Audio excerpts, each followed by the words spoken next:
Hello everyone, कैसे हो आप? I hope you are doing well और पढ़ाई आपकी बढ़िया से चल रही होगी। क्या डिस्कस कर रहे हैं करंट अफेयर को।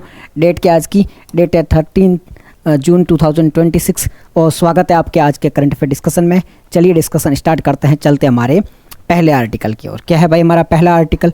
हमारा पहला आर्टिकल है revised criteria for NBFC UL। फिर से मैं आर्टिकल बताता हूँ, देखो एक बार सुनो जरा। क्या आर्टिकल? सिंपल सा आर्टिकल, ज़्यादा कोई झंझट मारी है नहीं। यहाँ पे लिखा है revised criteria for NBFC UL। फिर से बोल रहा हूँ, revised criteria for NBFC UL। तो सबसे पहले रिवाइज्ड का मतलब समझो। यहाँ पे क्या लिखा है?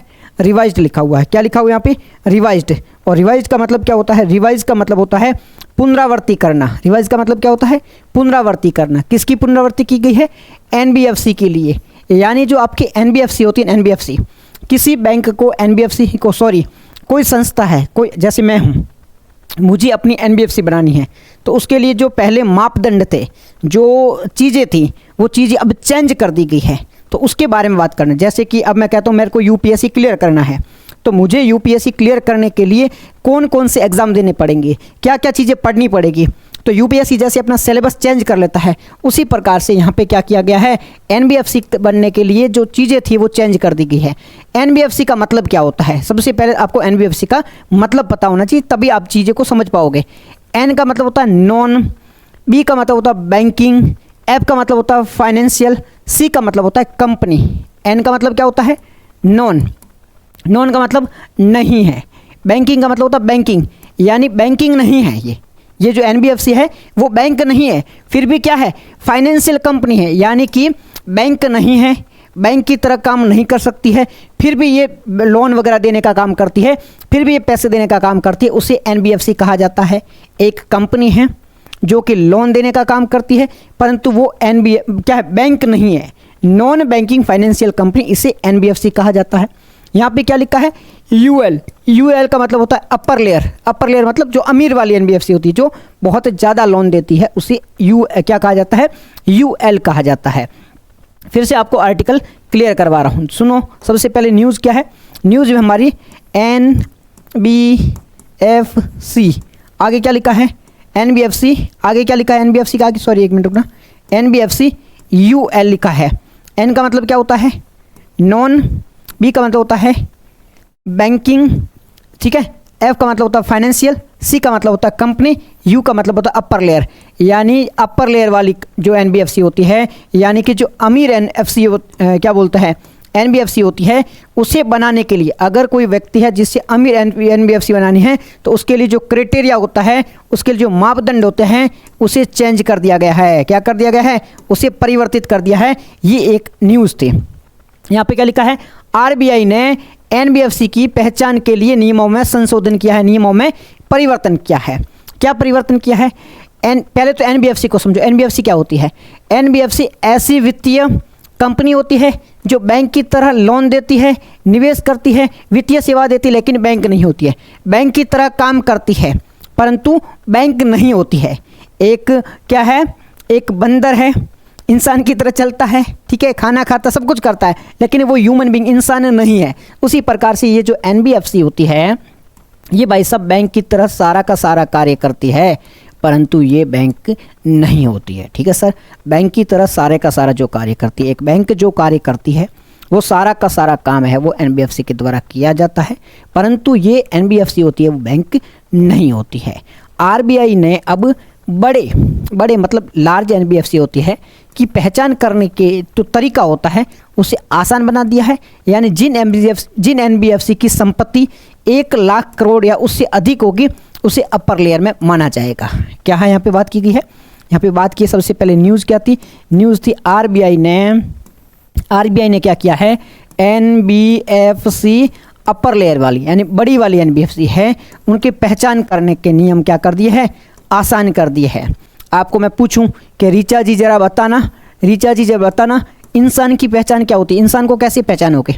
तो रीचा बोलोगी भाई साहब इस प्रकार का हाथ होंगे, ठीक है, इस प्रकार के पैर होंगे, ऐसी जब मेरे को कोई व्यक्ति दिखेगा, ऐसा जो भी मेरे को प्राणी देखेगा उसे मैं इंसान बोल दूंगी। ठीक है।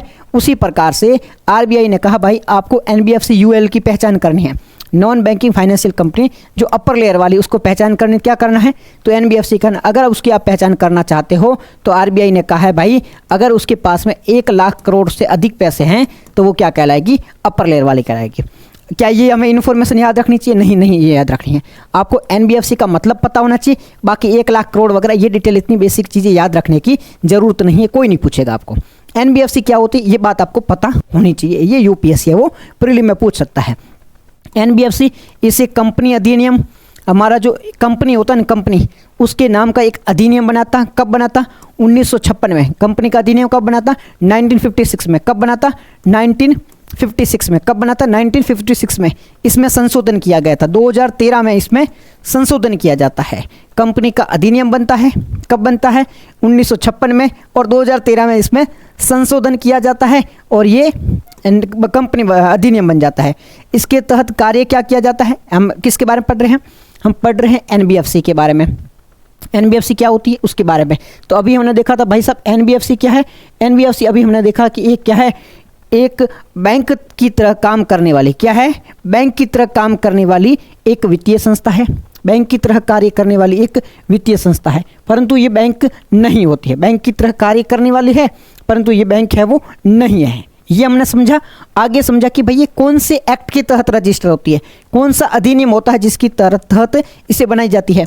तो 1956 का एक अधिनियम था जिसमें संशोधन किया गया था 2013 में, उसके तहत ये रजिस्टर की जाती है। क्या क्या काम करती है एनबीएफसी? एनबीएफसी लोन देती है। एनबीएफसी एडवांस मतलब उधार में आगे के पैसे ही, भाई अभी आपके पास पैसे नहीं है तो आप एडवांस में ले जाओ। शेयर है, स्टॉक है, बॉन्ड है, डिबेंचर है, सिक्योरिटी, इन सब में निवेश कर सकते हो। आरबीआई इसे रेगुलेट करती है और आरबीआई अधिनियम है 1934 का, उसके तहत इसे रेगुलेट करती है। फिर से ये जानकारी प्रीलिम के लिए काम की है। अभी तो जो हमने पढ़ा है उसमें से सबसे पहले न्यूज़ पढ़ी है। न्यूज़ है वो आरबीआई ने एनबीएफसी के लिए नियमों में संशोधन किया है। ये हमारी न्यूज़ थी, न्यूज़ हमने पढ़ी है। एनबीएफसी क्या होती है ये चीज़ प्रीलिम में काम की है, ये नीचे वाली चीज़ें काम की नहीं है। फिर ये कौन से अधिनियम के तहत होती है, क्या क्या काम करती है, ये प्रीलिम के लिए काम की है। अधिनियम है कंपनी अधिनियम 2013, ठीक है, उस अधिनियम के तहत है। और फिर बात करें कि भाई क्या क्या कार्य करती है, तो कार्य की बात करें, ये सारा हमने अभी कार्य देखा था, ये सारा काम है वो इसके द्वारा किया जाता है। कौन कौन का कार्य किया जाता है? लोन देती है, और क्या करती है? एडवांस देती है, शेयर बॉन्ड में सारा करती है। और इसे रेगुलेट कौन करता है? इसे आरबीआई के द्वारा रेगुलेट किया जाता है। ठीक है सर, आगे और देखो प्रीलिम के लिए क्या है, ये प्रीलिम के लिए नहीं है, ये प्रीलिम के लिए नहीं है, ये प्रीलिम के लिए नहीं है। ये इतनी सारी जानकारी कोई मतलब है, हालांकि फैक्ट है, लेकिन इतनी सारी जानकारी वैसे इतनी को याद रखने की आवश्यकता नहीं है। ये पुराना क्या था, साइज है, ठीक है, इतनी भी कोई याद रखने की आवश्यकता नहीं। ये बहुत लफड़े वाली बात है, नहीं रखोगे तो काम चले जाएगा। मेंस के लिए ये काम की जानकारी है कि भाई जो एनबीएफसी होती है वो क्या क्या, इसकी महत्व क्या है, महत्व है, इसकी पहचान करनी सरल हो जाएगी। ठीक है, बेसिक इन्फॉर्मेशन। अब मैं इस पूरा आपको बताऊं कि इस पूरे आर्टिकल में से आपको क्या याद रखना चाहिए, प्रीलिम के लिए क्या याद रखना चाहिए।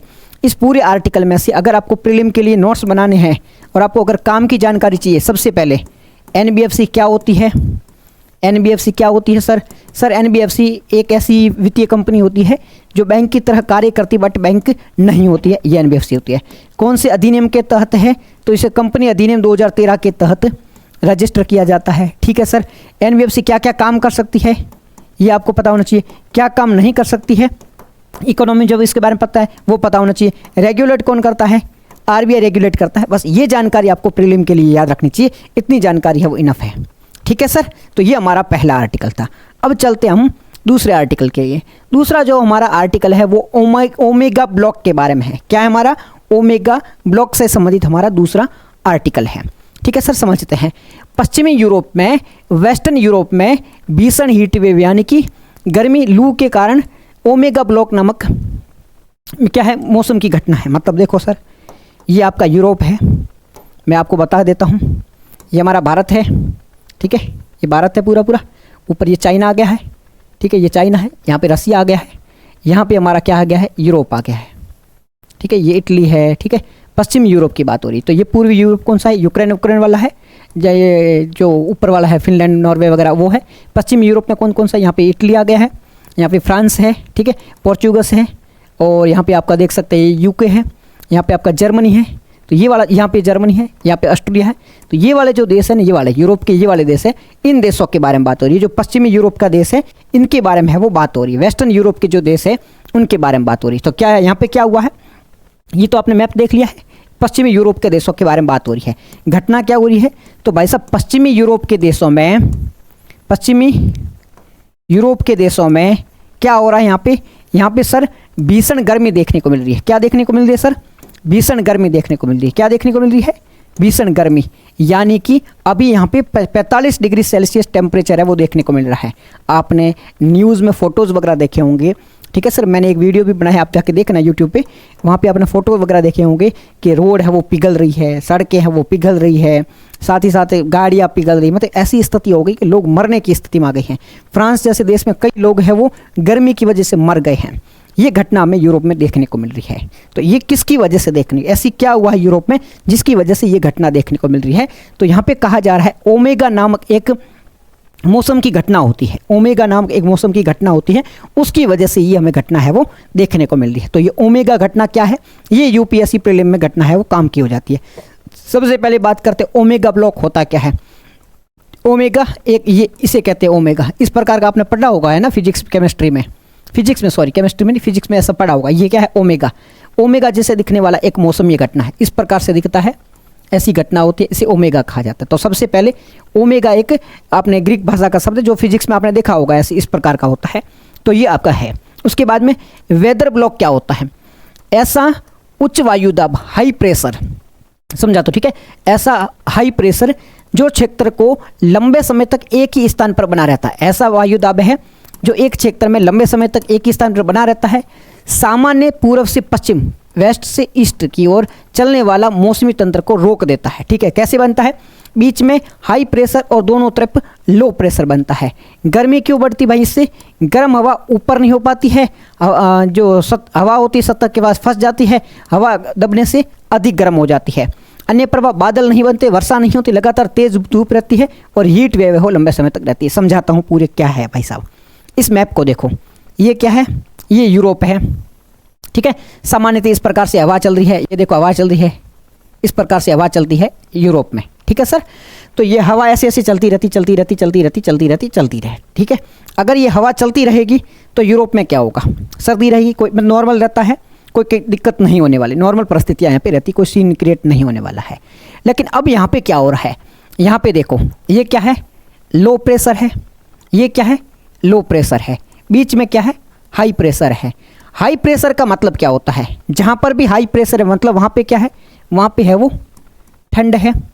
हाई प्रेशर कब बनता है, किसी भी स्थान पर हाई प्रेशर कब बनता है, जहाँ पर क्या होता है, ठंडा एरिया होता है। यानी कि अगर गर्मी ज़्यादा है, मैं आपको एक बार बना के दिखाता हूँ। देखो, मान लेते हैं कि कोई स्थान है, ठीक है, अगर गर्मी ज़्यादा है किसी स्थान पर, यानी कि सूर्य की किरणें ज़्यादा पड़ रही है, गर्मी ज़्यादा है, तो यहाँ पे क्या होगी, हवा होगी। हवा गर्मी में क्या हो जाएगी, हवा इकट्ठा हो जाएगी और वो कहाँ चली जाएगी, ऊपर चली जाएगी। हवाएं गर्म होगी, गर्म होकर ऊपर चल जाएगी। यहाँ पे क्या बन जाएगा, यहाँ पे बन जाएगा लो प्रेशर बन जाएगा, क्योंकि हवा थी गर्मी की वजह से गर्म हुई, ऊपर उठ के यहाँ पे लो प्रेशर बन गया। अब यहाँ पे क्या थी, सर्दी थी। सर्दी में क्या होती है, हवा यहाँ पे आ जाती, सारी जो हवाएं होती यहाँ पे आ जाती है, इकट्ठा हो जाती है। तो यहाँ पे क्या बन जाता है, यहाँ पे बन जाता है हाई प्रेशर बन जाता है। यानी कि लो प्रेशर कहाँ पर बनेगा, जहाँ पर गर्मी ज़्यादा है। हाई प्रेशर कहाँ पर बनेगा, जहाँ पर ठंड ज़्यादा है। अब यहाँ को समझो, इस जगह को समझो, यहाँ पे क्या हो रहा है, यहाँ लो प्रेशर है, मतलब क्या है, गर्मी ज़्यादा है। यहाँ हाई प्रेशर है, मतलब ठंड ज़्यादा है। यहाँ लो प्रेशर मतलब गर्मी ज़्यादा है। अब यूरोप में क्या हुआ है इसको भी समझते हैं, ठीक है। यूरोप में क्या है इसको भी समझते हैं। इसको समझने से पहले ये NBFC वाला यहाँ पे क्यों आ गया है, ये NBFC वाला ये फालतू यहाँ पे आ गया है, इसको यहाँ पे हटा देना। NBFC वाला यहाँ पे फालतू आ गया, ठीक है, इस चीज़ को यहाँ पे हटा देना, ठीक है। तो ओमेगा एक विशेष प्रकार का मौसमी घटना होता है जिसके आकार में ये ओमेगा आकार का दिखाई देता है। इस स्थिति में उच्च वायुदाब, हाई प्रेशर दोनों और निम्न वायुदाब होता है, जिसमें कई दिनों तक बना रहता है, जिसकी वजह से गर्मी पड़ती है। अब यूरोप में क्या होता है उसको समझो जरा। अब मैं आपको यूरोप समझाता हूँ। अब ये नीचे इटली दिखा था मैंने, इधर आपका ये यूरोप का आ गया है, यहाँ पे UK आ चुका है। इधर आपका फ्रांस आ चुका है, पोर्चुगल है, स्पेन है, इधर आपका जर्मनी, ऑस्ट्रिया, ये सारे देश है। इन देशों की बात हो रही है, ठीक है सर। अब यहाँ पे क्या हुआ, देखो देखो यहाँ से क्या हुई है, यहाँ पे मान लो आई प्रेशर है, ठीक है, यहाँ पे क्या है, आई प्रेशर बन चुका है, यहाँ पे क्या बन चुका है, लो प्रेशर बन चुका है। थोड़ा और इधर लेते हैं इसको, यहाँ पे क्या है, आई प्रेशर बना है, यहाँ पे लो प्रेशर बना हुआ है, और यहाँ पर लो प्रेशर, यानी यूरोप में क्या है, गर्मी है, यहाँ पे क्या है, सर्दी है, यहाँ पे वापस गर्मी है। तो इन जगह पर क्या पड़ रहा है, यूरोप में क्या पड़ रही है, यूरोप में पड़ रही है आपकी गर्मी, यूरोप में क्या पड़ रही है, यूरोप में गर्मी पड़ रही है। अब ये जो सिचुएशन है ये लंबे समय तक बनी रहती है, मतलब एक जगह है वो लंबे समय तक क्या रहती है, यहाँ पर गर्मी और वहाँ पर भी गर्मी। ये बार बार हिल क्यों रहा है, पता नहीं क्या नाटक हो रहा है, ठीक है। यहाँ पे क्या हो रहा है, जहाँ यूरोप है ना, यूरोप, पश्चिमी यूरोप, फ्रांस, जर्मनी वगैरह है, वहाँ पे क्या बन चुका है, लो प्रेशर बन चुका है। लो प्रेशर की वजह से यहाँ की जो हवाएं हैं वो हवा नीचे रह गई है, मतलब हवा ऊपर उठ चुकी है, लेकिन अब ऊपर जा नहीं पा रही। मैं फिर से समझा रहा हूँ क्या हो रहा है भाई साहब, अगर समझ में नहीं तो ध्यान से देखो। ये मान लो अर्थ की सरफेस है, ये हवा है, यहाँ पे लो प्रेशर है, यहाँ पे हाई प्रेशर है, यहाँ पे लो प्रेशर है, गर्मी है, गर्मी है, गर्मी की वजह से सारी जो हवाएं थी वो चली गई ऊपर, ऊपर जाके क्या हो चुकी है, जमा हो चुकी है। यहाँ पे हाई प्रेशर था तो यहाँ पे जमा हो चुकी है। अब यहाँ की जो हवाएं है ना वो ऊपर हवा है, नीचे तो कुछ है ही नहीं। अब यहाँ से जो गर्मी है वो ऊपर जा नहीं पा रही, क्योंकि ऊपर भी ब्लॉक है, ऊपर क्या है, ब्लॉक है। तो ये जो गर्मी थी वो ऊपर नहीं जा पा रही थी, यहाँ से जो गर्मी थी वो ऊपर जा नहीं पा रही थी, क्योंकि ऊपर ऑलरेडी क्या है, हवा है वो चली जा चुकी है। अब गर्मी कहाँ रहेगी, गर्मी यहाँ रहेगी, यहाँ रहेगी। ये अब लंबे समय तक गर्मी रहेगी। पहला, बारिश नहीं हो रही क्योंकि हवा ने क्या कर दिया है, ब्लॉक कर दिया है, मौसम की घटना नहीं बनने, बादल बनने नहीं दे रहे हैं, उसकी वजह से यहाँ पे बारिश नहीं हो रही है। गर्मी ऊपर जाने, गर्मी यहीं पे रह चुकी है, गर्मी यहीं पे रह चुकी है। अब एक जगह पर लगातार सूर्य की किरणें रह रही है, ठीक है, गर्मी ऊपर जा नहीं पा रही है, हवा है वो ब्लॉक हो चुकी है। तो यहाँ पे क्या होगा, हीट वेव बन जाएगी, यानी गर्मी है वो बढ़ जाएगी, हीट वेव बढ़ेगी, गर्मी बढ़ जाएगी। तो यहाँ का ये स्थान का टेम्परेचर कैसा हो जाएगा, टेम्परेचर बढ़ जाएगा। यूरोप में सेम ये हुआ है, यूरोप में भाई जो गर्मी थी वो नीचे रह गई है, गर्म हवा जो ऊपर उठ चुकी थी, अब गर्म हवा ने पूरी तरह से घेर लिया है। तो वहाँ से जो गर्मी थी, वो जो ठंडी हवा थी वो आ नहीं पा रही है, और गर्म हवा ऊपर जा नहीं पा रही, तो उसने यूरोप को घेर लिया है, जिसकी वजह से सूर्य की किरणें वहाँ पे आ रही है। तो ना तो बारिश हो रही है, और उसकी वजह से वहाँ पे क्या हो रहा है, भीषण गर्मी पड़ रही है। और ये इसी घटना को आप अभी देख रहे होंगे, और न्यूज़ में भी आपने अभी सुना होगा कि भाई यूरोप में क्या स्थिति हुई है।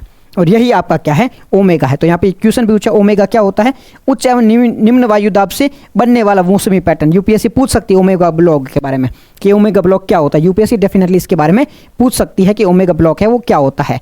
इससे हीट वेव बढ़ जाती है, सूखा पड़ता है, जंगलों में आग लग जाती है, कृषि उत्पादन प्रभावित होते हैं, ठीक है, स्वास्थ्य संबंधित प्रभावित होती है, और बिजली वगैरह की मांग है वो बढ़ जाती है। और यूरोप में आप सिचुएशन देखोगे तो इतनी गंभीर सिचुएशन हो गई है कि वहाँ पे एसी भी काम नहीं कर पा रही है, कई लोगों की मृत्यु हो चुकी है। तो ये ओमेगा ब्लॉक है, इसके बारे में आपको आइडिया होना चाहिए। यूपीएससी ओमेगा ब्लॉक के बारे में क्वेश्चन है वो पूछ सकता है, डेफिनेटली इसके बारे में आपको आइडिया होना चाहिए। नेक्स्ट हमारा आर्टिकल है भारतीय प्रोग्राम के बारे में। किसके बारे में है, भारतीय प्रोग्राम के बारे में। एक मिनट रुकना जरा, हाँ। तो अब हम बात करते हैं नेक्स्ट आर्टिकल की ओर। तो नेक्स्ट हमारा आर्टिकल है भारतीय प्रोग्राम। ध्यान से सुनना, किसके बारे में बात करें, भारतीय प्रोग्राम के बारे में। क्या है भाई भारतीय प्रोग्राम, एक बार बात कर लो इसके बारे में। भारतीय प्रोग्राम के बारे में बात करें तो अपेडा, अपेडा क्या है, एक संस्था है, इसके बारे में आगे बात करेंगे। अपेडा एक संस्था, अपेडा नाम की एक संस्था है। इसने क्या किया है, अपेडा नाम की संस्था ने, अपेडा नाम की संस्था ने कृषि खाद्य यानी एग्री फूड निर्यात को बढ़ावा देने के लिए भारतीय प्रोग्राम के पहले चरण यानी फर्स्ट क्या होता है, जो चरण होता है उसे क्या करा है, सफल समापन किया है। अपेडा नाम की एक संस्था है। अपेडा नाम की क्या संस्था है, ये अपेडा नाम की संस्था क्या करती है, ये जो कृषि होती है, अपेडा का मतलब होता है एग्रीकल्चर, जो प्रोसेसिंग फूड होते हैं उसको प्रमोट करने के लिए एक संस्था है। तो अपेडा नाम की एक संस्था है, संस्था का नाम क्या है, अपेडा। याद रखना संस्था का नाम क्या है, अपेडा। तो अपेडा नाम की संस्था ने क्या किया है, अपेडा नाम की संस्था ने ये जो आपके एग्री फूड का मतलब जो होता है ऐसे फूड जो किससे बन रहे हैं, कृषि उत्पादों से बन रहे हैं। कृषि उत्पादों से यानी कि जो फसलें होती है, फसलों से जो फूड बनते हैं, फसलों से जो फूड बनते हैं, तो कृषि उत्पादों से जो भी फूड बनते हैं उस फूड के एक्सपोर्ट को बढ़ाने के लिए, उस फूड के एक्सपोर्ट को बढ़ाने के लिए कृषि उत्पादों के जो कृषि, मान लो आलू है, आलू से अपने चिप्स बनाया है, तो कृषि का उत्पाद हो गया आलू, आलू से आपने चिप्स बनाया है, तो चिप्स के एक्सपोर्ट को बढ़ाने के लिए, चिप्स के एक्सपोर्ट को बढ़ाने के लिए अपेडा नाम की संस्था ने एक क्या किया, एक प्रोग्राम लॉन्च किया है, और उस प्रोग्राम का नाम क्या है, भारती। फिर से सुनना, मैं फिर से बता रहा हूँ, याद हो जाना चाहिए, यहीं पे घर जाके कुछ भी नहीं पढ़ना है, यहीं पे ख़त्म करके जाना है। तो ये क्या है हमारी भारती, भारती भारती क्या बात कर रहे हैं, भारती प्रोग्राम के बारे में। तो एक संस्था जिसका नाम क्या है, अपेडा, एक संस्था जिसका नाम क्या है, अपेडा। अपेडा नाम की संस्था ने क्या किया, अपेडा नाम की संस्था ने, अपेडा नाम की संस्था ने आपके जो खाने के फूड होते हैं, खाने का जो फूड होते हैं, एग्री फूड होते हैं, खाने के जो फूड होते हैं, क्या होते हैं, खाने के फूड होते हैं। अपेडा नाम की संस्था ने खाने के फूड को क्या एक्सपोर्ट को बढ़ाने के लिए, अपेडा नाम की संस्था ने खाने के फूड के एक्सपोर्ट को बढ़ाने के लिए, एक्सपोर्ट यानी निर्यात को बढ़ाने के लिए, क्या करने के लिए, निर्यात को बढ़ाने के लिए, अपेडा नाम की संस्था ने खाने के फूड के निर्यात को बढ़ाने के लिए क्या किया है, निर्यात को बढ़ाने के लिए एक प्रोग्राम को लॉन्च किया है। उस प्रोग्राम का नाम क्या है, भारती। अपेडा नाम की संस्था है, इसने जो आपका खाने के फूड होते हैं, जो खाने से, जो एग्रीकल्चर से जो भी फूड बनते हैं, एग्रीकल्चर से जो भी फूड बनते हैं, उसके निर्यात को बढ़ाने के लिए एक प्रोग्राम को लॉन्च किया, उसका नाम क्या है, भारती। यहाँ तक क्लियर है? ठीक है सर, भारतीय में समझ में आ गया, भारती है क्या। अब अपेडा के बारे में जान लो, अपेडा क्या है भाई। अपेडा एक संस्था है, क्या है, अपेडा एक संस्था है, 1985 में बनी थी। कब बनी थी, 1985 में। कब बनी थी, 1985। अपेडा क्या है, what is APEDA, APEDA is a governmental organisation, it is establish in 1985। कब इस्टेब्लिश की थी, 1985, यानी कि 1985 में इसे, 1985 में इसे इस्टेब्लिश किया गया था। नोडल मिनिस्ट्री, नोडल मिनिस्ट्री यानी इसे मैनेज कौन करता है, इसे संभालता कौन है, तो यहाँ पे आपकी वाणिज्य एवं उद्योग मंत्रालय, यानी जो इंडस्ट्रीज वगैरह के मंत्रालय होते हैं, वो इसे मैनेज करने का काम करते हैं, संभालने का काम है। काम क्या करती है, कृषि के प्रसंस्कृत, प्रसंस्कृत का मतलब होता है जो कृषि होती है, जो मैं अभी एग्जांपल दिया था ना, अभी हमने एग्जांपल दिया था कि भाई साहब आपके आलू है, आलू से बनेगा चिप्स है, तो चिप्स को क्या बनोगे, चिप्स को आप यही तो बोलोगे फूड प्रोसेसिंग, यानी एग्रीकल्चर की जो वस्तु थी, एग्रीकल्चर का जो था, उसे प्रोसेस करके आपने क्या कर दिया है, उसकी नेक्स्ट चीज़ बना दी है, उसे प्रोसेसिंग कहा जाता है, उसकी एक्सपोर्ट को बढ़ावा देती है। यानी जो आपके फूड होते हैं, फूड से जो चीज़ें बनती हैं, उन चीज़ों के एक्सपोर्ट को बढ़ावा देने के लिए एक संस्था है जिसका नाम क्या है, अपेडा। अपेडा 1985 में बनी थी, उद्योग मंत्रालय के अंतर्गत आती है। फूड संस्कृत जो फूड होते हैं, यानी कि कृषि उत्पादों से जो प्रसंस्करण बनता है, उसको प्रमोट करने, उसके निर्यात को प्रमोट करने के लिए, उससे एक्सपोर्ट को प्रमोट करने का काम करती है। न्यू दिल्ली में इसका हेडक्वार्टर है। ठीक है, क्लियर है, कोई दिक्कत नहीं है। और थोड़ी बात कर लेते हैं, हाई वैल्यू फूड होते हैं, जो हाई वैल्यू फूड होते हैं उसको भी प्रमोट करती है। और भी चीज़ें ब्लॉकचेन वगैरह से बनते हैं, उसको भी कैसे भी करके प्रमोट करने का काम इसके द्वारा किया जाता है। ठीक है सर, प्रीलिम के लिए भारती के बारे में पता होना चाहिए, अपेडा का बारे में पता होना चाहिए। अपेडा की फुल फॉर्म याद रहे तो कर लो, agriculture and process food product export development authority है। 2030 तक $50 बिलियन की कृषि निर्यात को बढ़ावा देना, ये इसका काम रहने वाला है। मेंस का इससे निर्यात बढ़ेगा, किसानों की आय बढ़ेगा, स्टार्टअप इनोवेशन को बढ़ावा मिलेगा, आधुनिक तकनीकी बढ़ेगी, ये सारी चीज़ें इसमें फ़ायदा देखने को मिलता है। भारतीय प्रोग्राम किस संस्था की पहल है, तो आपकी नाफेड के, सॉरी भारतीय संस्था, भारतीय प्रोग्राम किसका पहल है, तो अपेडा द्वारा है। ये ऐसे क्वेश्चन है वो देखा करो। ठीक है, किसकी पहल है, भारतीय प्रोग्राम क्या है, भारत में कृषि निर्यात को बढ़ावा देने के लिए इसकी भूमिका है। ये मेंस का क्वेश्चन है, एक बार इसको भी देख सकते हो। ठीक है सर, तो ये हमारा किसके बारे में आर्टिकल था, भारतीय के बारे में। नेक्स्ट हमारा आर्टिकल है किरथाई सेकेंड हाइड्रो इलेक्ट्रिक प्रोजेक्ट के बारे में। किरथाई सेकेंड हाइड्रो इलेक्ट्रिक प्रोजेक्ट के बारे में, किरथाई सेकेंड हाइड्रो इलेक्ट्रिक प्रोजेक्ट के बारे में। फिर से बोल रहा हूँ, किरथाई प्रोजेक्ट हाइड्रो इलेक्ट्रिक प्रोजेक्ट के बारे में। तो पहले बात करते हैं किरथाई है क्या। वन सलाहकार समिति ने, फॉरेस्ट की एक एडवाइजरी कमेटी थी, इसने जम्मू कश्मीर में किरथाई सेकेंड हाइड्रो इलेक्ट्रिक प्रोजेक्ट के लिए वन भूमि में डाइवर्जन को सैद्धांतिक इन प्रिंसिपल मंजूरी देने की सिफारिश की है। फिर से एक सलाहकार समिति बनी थी, एक एडवाइजरी कमेटी बनी थी, फॉरेस्ट एडवाइजरी कमेटी बनी थी। उसने क्या किया है, जम्मू कश्मीर में किरथाई सेकेंड हाइड्रो इलेक्ट्रिक प्रोजेक्ट के लिए वन भूमि के डाइवर्जन को सैद्धांतिक मंजूरी देने की सिफारिश की है। यानी कि जो वनों की भूमि होती है उसमें कुछ चेंजेस करने हैं, इसके लिए एक प्रोजेक्ट है। कौन सा प्रोजेक्ट, किरथाई हाइड्रो इलेक्ट्रिक प्रोजेक्ट है। इसके लिए वनों की जमीन से कुछ विस्थापित करना है, उसके लिए मंजूरी की बात की है किसने, समिति ने। तो हम इसके बारे में बात कर लेते हैं कि भाई किरथाई प्रोजेक्ट है क्या। किरथाई सेकेंड प्रोजेक्ट के बारे में बात करें तो किरथाई सेकेंड चिनाब नदी पर बनने वाली 820 मेगावाट की क्या है, एक परियोजना है। सबसे पहले चेनाब नदी जो है उसकी लोकेशन आपको पता होनी चाहिए, चेनाब नदी की लोकेशन आपको पता होनी चाहिए, ठीक है सर। कहाँ पर बहती है, आपने इंडस रिवर के बारे में पढ़ा होगा, जिसमें झेलम है, चिनाब है, रावी है, सतलज है और फिर व्यास है। ये व्यास है, रावी, झेलम, चिनाब, रावी, वो नदी देखी होगी। तो अभी हम बात कर रहे हैं चिनाब रिवर के बारे में। तो चिनाब रिवर पर एक प्रोजेक्ट बन रहा है, उस प्रोजेक्ट का नाम है किरथाई सेकंड। कौन सी रिवर पर बन रहा है, चिनाब रिवर पर। प्रोजेक्ट कौन सा है, प्रोजेक्ट का नाम क्या है, किरथाई सेकंड। कौन सी नदी पर, चिनाब नदी पर। तो ये किरथाई सेकंड चिनाब नदी पर बनने वाला क्या है, एक प्रोजेक्ट है।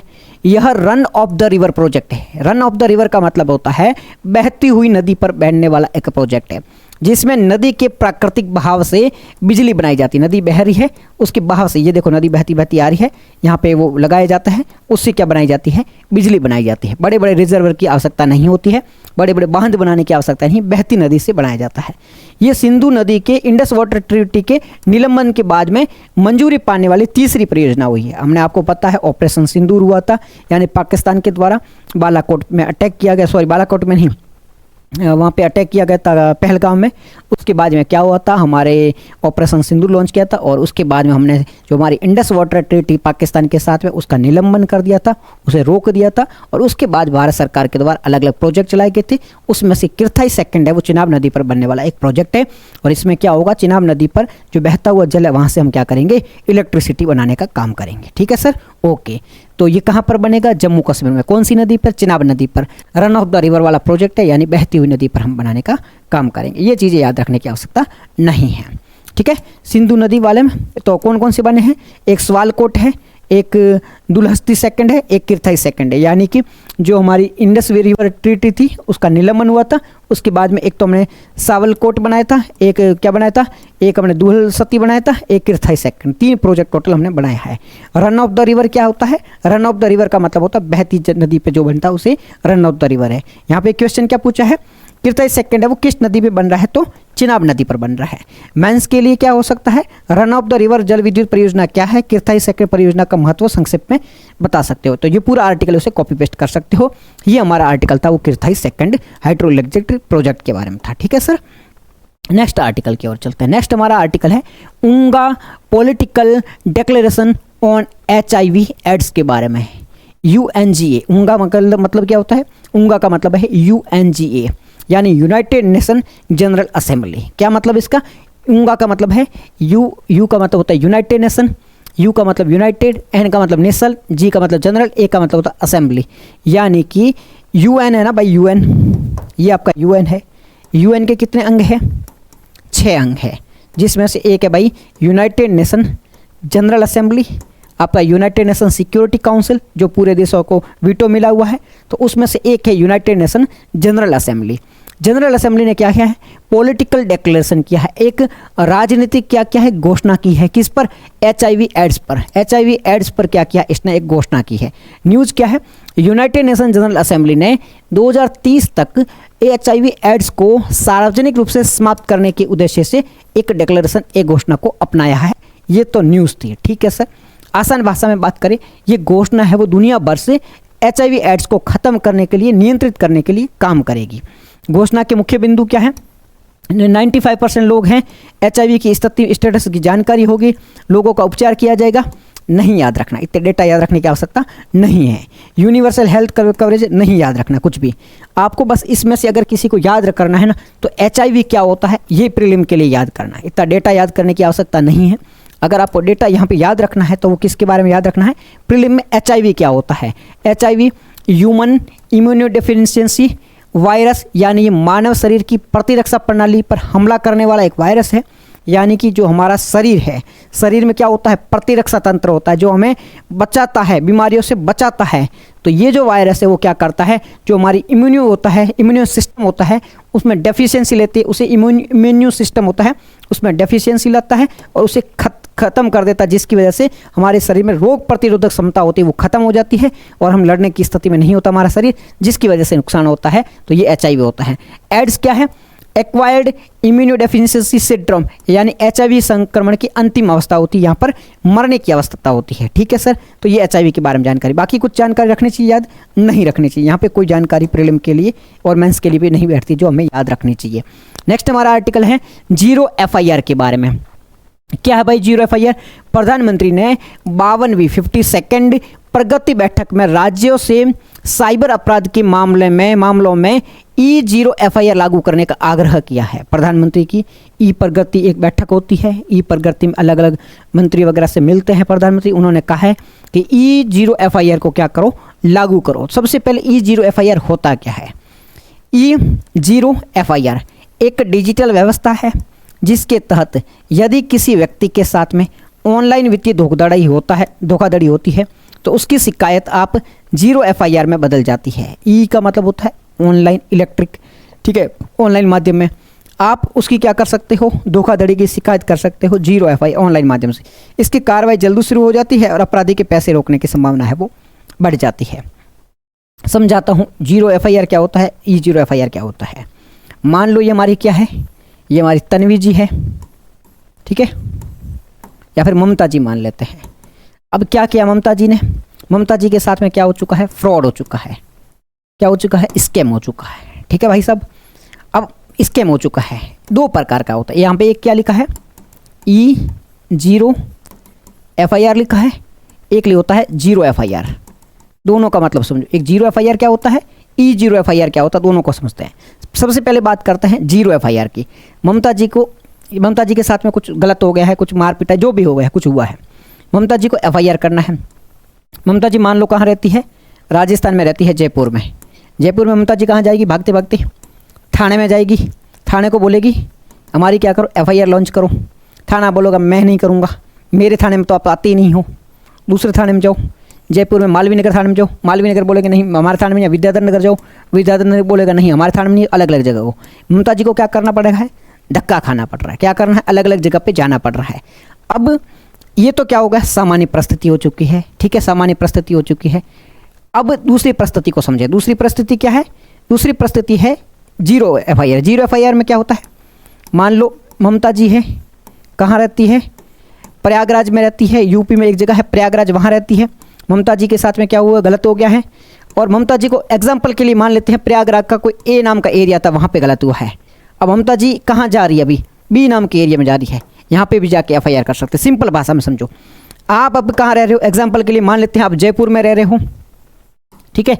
जयपुर में अगर आप मालवीय नगर रह रहे हो, जयपुर में कहाँ रह रहे हो, मालवीय नगर रह रहे हो। आपके साथ में दुर्घटना कहाँ हुई है, दुर्घटना मान लो मालवीय नगर में हो रही है, लेकिन अभी आप कहाँ हो, अभी आप मान लेते हैं दूसरी जगह विद्याधर नगर में हो, और आप यहाँ पर भी जाके FIR कर सकते हो। मतलब अगर आपके साथ में अपराध आपके थाने के किसी बाहर क्षेत्र में हुआ है तो जो थाना नज़दीक में पड़ता है वहाँ जाके आप FIR कर सकते हो। आपको उस थाने में जाने की ज़रूरत नहीं है, तो आप कहीं से भी क्या कर सकते हो, FIR कर सकते हो, कहीं से भी FIR कर सकते हो। BNS 2023 के तहत किसी भी पुलिस स्टेशन में जाके दर्ज करवा सकते हो। यानी पहले क्या था, पहले उसी थाने में जाना पड़ता था जहाँ पर अपराध हुआ, उसी थाने में जाके आपको FIR रजिस्टर करनी पड़ती थी। अब कहीं पर भी जाके आप क्या कर सकते हो, FIR रजिस्टर कर सकते हो। ये ज्यूरिडिक्शन को बाध्यता नहीं कर सकती है। ये कॉग्निजिबल ऑफेंस के लिए होता है, यानी जो जमानती होते हैं उन्हीं जहाँ पर जमानत मिलती है उन्हीं ऑफेंस में होता है, गैर जमानती में नहीं होता है। अब E0 FIR क्या होती है? E0 है वो, इसका मतलब होता है यहाँ पर है I4C। I का मतलब होता है इंडियन, C का मतलब साइबर क्राइम कोऑर्डिनेशन सेंटर। ये UPSC मेंस के लिए लाइन याद रखना, ये मेंस में आप लिख सकते हो। हमारे साथ में ऐसा वो लिखना हो ना कि भाई हमें साइबर क्राइम को कैसे रोकना है, ऐसा साइबर से रिलेटेड कुछ लिखना हो तो आप लिख सकते हो I4C। I का मतलब होता है इंडियन, 4C का मतलब होता है साइबर क्राइम कोऑर्डिनेशन सेंटर। यहाँ पे पहला I4C। तो आप जब भी मेंस में लिख रहे हो, UPSC मेंस में UPSC अगर क्वेश्चन पूछती है कि भाई साइबर क्राइम की घटना बढ़ती है, इसे रोकने के लिए क्या करना चाहिए, आप लिख सकते हो I4C का उपयोग करो, जहाँ I का मतलब होता है इंडिया, 4C का मतलब होता है साइबर क्राइम कोऑर्डिनेशन सेंटर। ये लाइन है, आप मेंस में यूज कर सकते हो, अच्छी लाइन है, ठीक है। गृह मंत्रालय के तहत अब कार्य करता है। वेरीफाइड साइबर फाइनेंशियल है, फ्रॉड कंप्लेंट को स्वतः रोकता है, जीरो FIR में बदल जाती है। ये कैसे काम करता है इसके बारे में भी आपको बता देता हूँ, इसके बारे में बता देता हूं। तो अभी हमने समझाता जीरो FIR का मतलब होता है भाई साहब आप किसी भी थाने में जाके FIR कर सकते हो। जीरो FIR का मतलब है आप किसी भी थाने में जाके क्या कर सकते हो, FIR कर सकते हो। मतलब E0 FIR का मतलब क्या होता है? एक होता है आपका 0 FIR, एक क्या था? 0 FIR था। दूसरा होता है E0 FIR है। तो E0 FIR का मतलब होता है, ई का मतलब ऑनलाइन जो फ्रॉड होता है आपके साथ में, ई का मतलब आपके साथ में जो ऑनलाइन फ्रॉड होता है उसकी जाके आप कंप्लेन कर सकते हो। कैसे? पहले आप ऑनलाइन कंप्लेन करो, बाद में जाके थाने में कंप्लेन कर दो। ऑनलाइन कंप्लेन करो, ये होता है E0। 0 है मतलब कहीं पर भी जाके कंप्लेन करो, E0 का मतलब आप ऑनलाइन कंप्लेन कर दो, ऑटोमेटिक वो 0 FIR में तब्दील हो जाएगी। प्रगति प्लेटफॉर्म क्या है? प्रगति के बारे में बात करें, फुल फॉर्म आपको इसकी याद नहीं रखनी है। ये प्रधानमंत्री द्वारा शुरू की गई थी।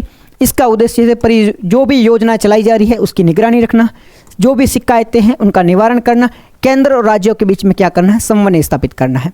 तो ये जो प्रगति नाम का जो प्लेटफॉर्म है ये प्रधानमंत्री के द्वारा स्टार्ट किया गया था ताकि जो भी योजनाएं चल रही है उनकी निगरानी रख सके। BNS है वो भारतीय न्याय संहिता के बारे में, जिसने वो अपने CRPC की जगह ली थी। मेंस में महत्व है, साइबर अपराधों में कार्रवाई होगी, बैंक खाते जल्दी फ्रीज किए जा सकते हैं, राज्यों के बीच में बेहतर समन्वय, डिजिटल पुलिसिंग, ये मेंस में लाइन यूज कर सकते हो।